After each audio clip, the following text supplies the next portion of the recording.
भारत एक ऐसा धार्मिक और आध्यात्मिक देश है जिसमें अनेकों पवित्र धाम और मंदिर हैं जो धर्म, संस्कृति और प्राचीन इतिहास के साथ जुड़े हुए हैं। यहाँ पर एक ऐसा महान मंदिर है जो हिमालय की गरिमा और प्राकृतिक सौंदर्य के बीच स्थित होने के कारण खास है। जी हाँ दोस्तों, मैं बात कर रहा हूँ महादेव के एक और धाम के बारे में। दोस्तों, मैं शिवरात्रि सीरीज का दूसरा ब्लॉग लेके आ गया हूँ अपने YouTube चैनल पे, जिसका नाम है हिंदी मोटिवेशनल ब्लॉग, जिसमें मैं आप सभी के लिए रोज लेके आता हूँ छोटे से छोटे और बड़े से बड़े मंदिर की कहानी लेकर। तो दोस्तों, आज हम इस ब्लॉग में जानेंगे तुंगनाथ मंदिर के इतिहास, महत्व और प्राकृतिक सौंदर्य के बारे में। तो दोस्तों, आज की कहानी शुरू करते हैं, पर शुरू करने से पहले आप सभी से निवेदन है कि अगर आप मेरे इस चैनल पे नए हैं तो सब्सक्राइब जरूर करें और बेल आइकन जरूर दबाएं, ताकि जब भी मैं कोई कहानी अपलोड करूं तो सबसे पहले आप सभी को नोटिफिकेशन मिल जाए, क्योंकि मैं आप सभी के लिए ऐसे ही धार्मिक ब्लॉग लाते रहता हूँ। अगर ब्लॉग पसंद आए तो शेयर करें, लाइक करें और कमेंट बॉक्स में हर हर महादेव जरूर लिखें।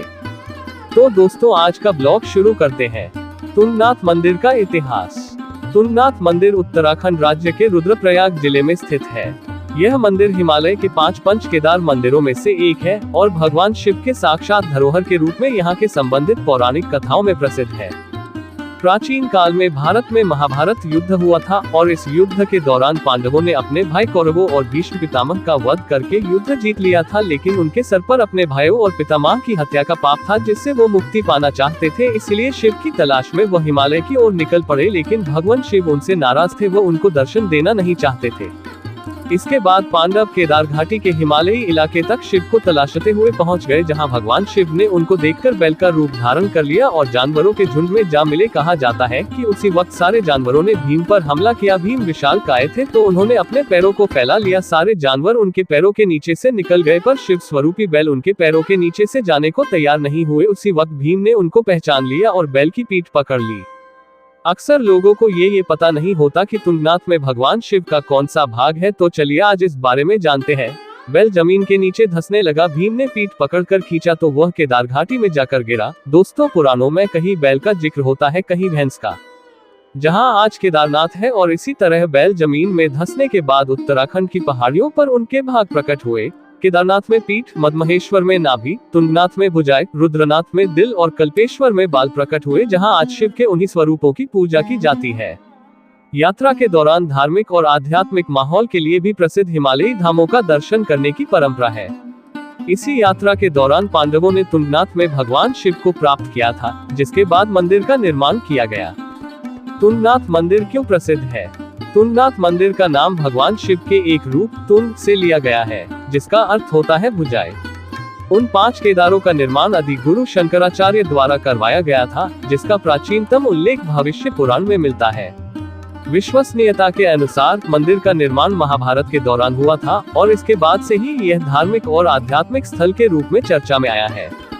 तुंगनाथ विश्व का सबसे ऊंचा माने जाने वाला शिव मंदिर है, जिसकी ऊंचाई समुद्र तल से 3680 मीटर है। तुंगनाथ के आसपास भारतीय शैली की वास्तुकला में स्थित कई सारे मंदिर बने हैं और उन मंदिरों से जुड़ी काफी कहानियां भी हैं। वहीं तुंगनाथ से 1 किलोमीटर ऊपर चंद्रशिला मंदिर भी बना है, जहां श्री राम ने रावण का वध करने के पश्चात ब्रह्मा हत्या पाप से मुक्ति पाने के लिए वहां तप किया था। और आज की तारीख में वो जगह श्रद्धालुओं से ज्यादा ट्रैकिंग शौकीनों की पसंदीदा जगह बन चुकी है। दोस्तों, तुंगनाथ मंदिर भारतीय संस्कृति में विशेष महत्व रखता है। इसे हिमालय की चोटी पर स्थित होने के कारण भगवान का अपना चमत्कार माना जाता है। यहाँ के प्राकृतिक सौंदर्य को देखकर यह अनुभव होता है कि यह जगह भगवान की आत्मा और शक्ति से ओतप्रोत है। इसलिए यहाँ जुटे श्रद्धालु अपने आप को पवित्रता और धार्मिकता के संबंध में ऊंचे स्तर पर महसूस करते हैं। तुंगनाथ जाने का सबसे अच्छा समय क्या है? अगर आप तुंगनाथ मंदिर जाने के इच्छुक हैं तो ध्यान रखिए, आपको गर्मियों में तुंगनाथ जाना चाहिए। अगर आप दर्शन करने जाना चाहते हैं, अगर आप केवल ट्रैकिंग के शौकीन हैं, तो आप अप्रैल से नवंबर के माह के बीच जाइए, क्योंकि उस वक्त वहां बर्फ गिरती है, जो आपके सफर को रोमांचक बना देगी।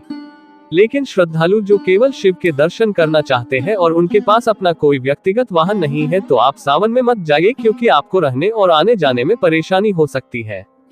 दोस्तों, आप सभी को मैं बता ही चुका हूँ कि पौराणिक मान्यताओं के मुताबिक पांडवों ने भगवान शिव को प्रसन्न करने के लिए तुंगनाथ मंदिर बनवाया था।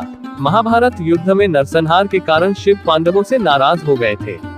कहते हैं कि यहाँ बैल के रूप में भगवान शिव के हाथ दिखाई दिए थे, जिसके बाद पांडवों ने तुंगनाथ मंदिर का निर्माण करवाया था। मंदिर का नाम तुंग है, जिसका मतलब हाथ, और नाथ भगवान शिव के प्रतीक के रूप में लिया गया है। तुंगनाथ मंदिर उत्तराखंड के रुद्रप्रयाग जिले में समुद्र तल से 3680 मीटर की ऊंचाई पर बना है। यह पंच केदारों में सबसे ऊंचाई पर बना है। यह मंदिर 1000 साल पुराना माना जाता है। यहाँ भगवान शिव की पंच केदारों में से एक के रूप में पूजा होती है। माना जाता है कि माता पार्वती ने भोलेनाथ से विवाह से पहले उन्हें खुश करने के लिए तुंगनाथ की धरती पर ही तपस्या की थी। चंद्रशिला के दर्शन के बिना तुंगनाथ मंदिर की यात्रा अधूरी मानी जाती है। मंदिर से कुछ ही दूरी पर चंद्रशिला मंदिर है। यहाँ रावण शिला भी है, जिसे स्पीकिंग माउंटेन के नाम से जाना जाता है। तुंगनाथ में शिव ही नहीं, भगवान राम से भी जुड़ी है एक पौराणिक कथा। पंचकेदारों में द्वितीय केदार के नाम से प्रसिद्ध तुंगनाथ मंदिर भगवान शिव का सबसे अधिक ऊंचाई वाला धाम है। इतना ही नहीं, इससे कुछ दूर स्थित चंद्रशिला भगवान राम को बहुत पसंद था। देवों के देव महादेव के पंच केदारों में से एक तुंगनाथ अन्य केदारों की तुलना में विशेष महत्व इसलिए रखता है क्योंकि यह स्थान भगवान राम से भी जुड़ा हुआ है। कहते हैं कि यहाँ रामचंद्र जी ने अपने जीवन के कुछ क्षण एकांत में बिताए थे। पंच केदारों में द्वितीय केदार के नाम प्रसिद्ध तुंगनाथ की स्थापना कैसे हुई, ये बात लगभग किसी शिव भक्त से छिपी नहीं है। कहा जाता है कि महाभारत के युद्ध के बाद पांडव अपनों को मारने के बाद व्याकुल थे। इस व्याकुलता को दूर करने के लिए वे महर्षि व्यास के पास गए। व्यास ने उन्हें बताया कि अपने भाइयों और गुरुओं को मारने के बाद वे ब्रह्म हत्या के कोप में आ चुके हैं। उन्हें सिर्फ महादेव शिव ही बचा सकते हैं। पांडवों से खफा थे शिव। व्यास ऋषि की सलाह पर वे सभी शिव से मिलने हिमालय पहुंचे, लेकिन शिव महाभारत के युद्ध के चलते नाराज थे। इसलिए उन सभी को भ्रमित करके भैंसों के झुंड के बीच भैंसा, इसलिए शिव को महेश के नाम से भी जाना जाता है, का रूप धारण कर वहां से निकल गए। लेकिन पांडव नहीं माने और भीम ने भैंसे का पीछा किया। इस तरह शिव ने अपने शरीर के हिस्से 5 जगहों पर छोड़े। ये स्थान केदारधाम यानी पंच केदार कहलाए। कहते हैं कि तुंगनाथ में बाहु यानी शिव के हाथ का हिस्सा स्थापित है। यह मंदिर करीब 1000 साल पुराना माना जाता है। पांडवों ने बनाया तुंगनाथ का मंदिर। कहा जाता है कि पांडवों ने ही इस मंदिर की स्थापना की थी। पंचकेदारों में यह मंदिर सबसे ऊंची चोटी पर विराजमान है। तुंगनाथ की चोटी 3 धाराओं का स्रोत है, जिनसे अक्षकामिनी नदी बनती है। मंदिर रुद्रप्रयाग जनपद में स्थित है और चोपता से 3 किलोमीटर दूर स्थित है। भगवान राम से इसलिए जुड़ा है तुंगनाथ। पुराणों में कहा गया है कि रामचंद्र जी शिव को अपना भगवान मानकर पूजते थे। कहते हैं कि लंकापति रावण का वध करने के बाद रामचंद्र जी ने तुंगनाथ से 1.5 किलोमीटर दूर चंद्रशिला पर आकर ध्यान किया था। रामचंद्र जी ने यहाँ कुछ वक्त बिताया था। 14,000 फीट की ऊंचाई पर स्थित चंद्रशिला पहुंचकर आप विराट हिमालय की सुदन छटा का आनंद ले सकते हैं। दोस्तों, जिसने चोपता नहीं देखा उसने कुछ नहीं देखा। सर्दियों के वक्त बर्फ पड़ने की वजह से शिवलिंग को यहाँ से चोपता लाया जाता है। इस दौरान ग्रामीण पूरे ढोल के साथ शिव को ले जाते हैं और गर्मियों में वापस रखते हैं। ब्रिटिश शासनकाल में कमिश्नर एटकिंसन ने कहा था कि जिसने अपने जीवन में चोपता नहीं देखा, उसका जीवन व्यर्थ है। तुंगनाथ उत्तराखंड के गढ़वाल के रुद्रप्रयाग जिले में स्थित एक पर्वत है।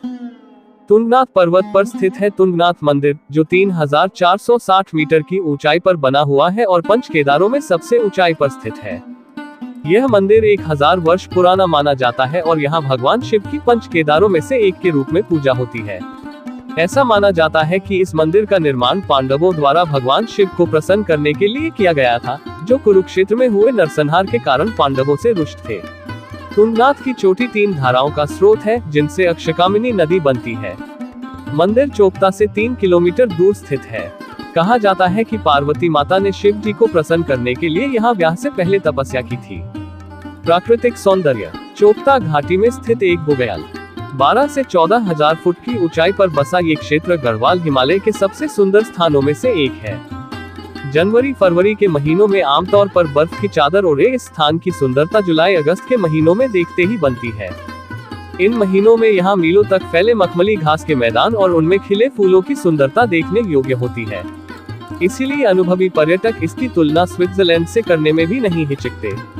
सबसे विशेष बात यह है कि पूरे गढ़वाल क्षेत्र में ये अकेला क्षेत्र है जहां बस द्वारा बुग्यालों की दुनिया में सीधे प्रवेश किया जा सकता है।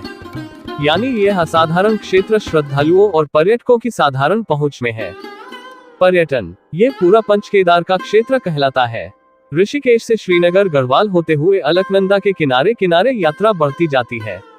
रुद्रप्रयाग पहुंचने पर यदि ऊखीमठ का रास्ता लेना है तो अलकनंदा को छोड़कर मंदाकिनी घाटी में प्रवेश करना होता है। यहाँ से मार्ग संकरा है, इसलिए चालक को गाड़ी चलाते हुए बहुत सावधानी बरतनी होती है। मार्ग अत्यंत लुभावना और सुंदर है। आगे बढ़ते हुए अगस्त्य मुनि नामक एक छोटा सा कस्बा है, जहाँ से हिमालय की नंदाखाट चोटी के दर्शन होने लगते हैं। चोपता की ओर बढ़ते हुए रास्ते में बांस और बुरांश का घना जंगल और मनोहारी दृश्य पर्यटकों को लुभाते हैं। चोपता समुद्र तल से 12,000 फुट की ऊंचाई पर स्थित है। यहाँ से 3 किमी की पैदल यात्रा के बाद 13,000 फुट की ऊंचाई पर तुंगनाथ मंदिर है, जो पंचकेदारों में एक केदार है। चोपता से तुंगनाथ तक 3 किलोमीटर का पैदल मार्ग बुग्यालों की सुंदर दुनिया से साक्षात्कार कराता है। यहाँ पर प्राचीन शिव मंदिर है।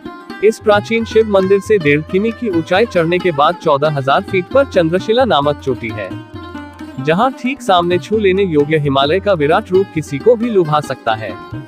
चारों ओर पसरे सन्नाटे में ऐसा लगता है मानो आप और प्रकृति दोनों यहाँ आकर एकाकार हो उठे हो। तुंगनाथ से नीचे जंगल की सुंदर रेंज और घाटी का जो दृश्य उभरता है वो बहुत ही अनूठा है। चोपता से लगभग 8 किलोमीटर की दूरी तय करने के बाद देवहरिया ताल पहुंचा जा सकता है, जो कि तुंगनाथ मंदिर के दक्षिण दिशा में है।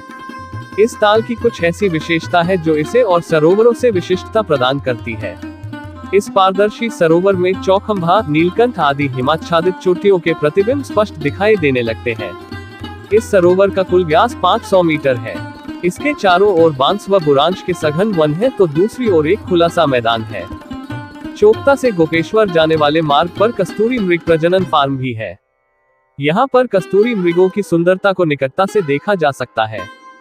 मार्च अप्रैल के महीने में इस पूरे मार्ग में बुरांश के फूल अपनी अनोखी छटा बिखेरते हैं। जनवरी फरवरी के महीने में ये पूरा क्षेत्र बर्फ से ढका रहता है। चोपता के बारे में ब्रिटिश कमिश्नर एटकिंसन ने कहा था कि जिस व्यक्ति ने अपने जीवन काल में चोपता नहीं देखा उसका इस पृथ्वी पर जन्म लेना व्यर्थ है। एटकिंसन की यह उक्ति भले ही कुछ लोगों को अच्छी ना लगे, लेकिन यहाँ का सौंदर्य अद्भुत है, इसमें किसी को संदेह नहीं हो सकता। किसी पर्यटक के लिए ये यात्रा किसी रोमांच से कम नहीं है। तुंगनाथ मंदिर कब और कैसे पहुँचे? मई से नवंबर तक यहाँ की यात्रा की जा सकती है। हालांकि यात्रा बाकी समय में भी की जा सकती है, लेकिन बर्फगिरी होने के कारण से वाहन की यात्रा कम और पैदल यात्रा अधिक होती है। जनवरी व फरवरी के महीने में भी यहाँ की बर्फ का मजा लेने जाया जा सकता है।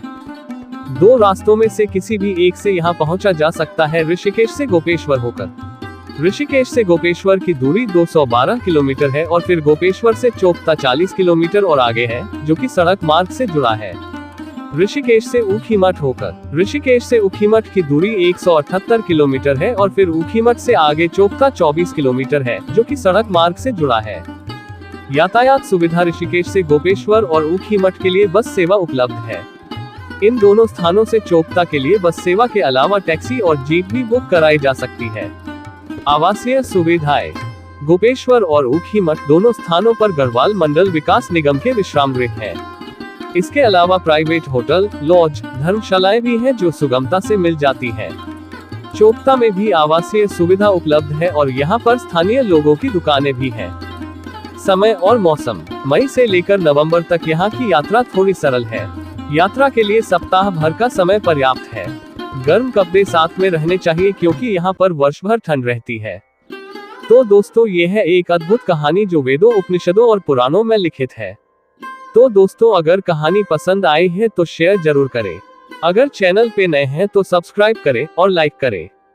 तो दोस्तों, मिलता हूँ आप सभी से एक और शिव के धाम की कहानी लेके। तो बने रहिए मेरे इस चैनल पर। तो दोस्तों, आपसे कल फिर से मुलाकात होगी। तब तक सभी लोग कमेंट बॉक्स में हर हर महादेव जरूर लिखें। धन्यवाद।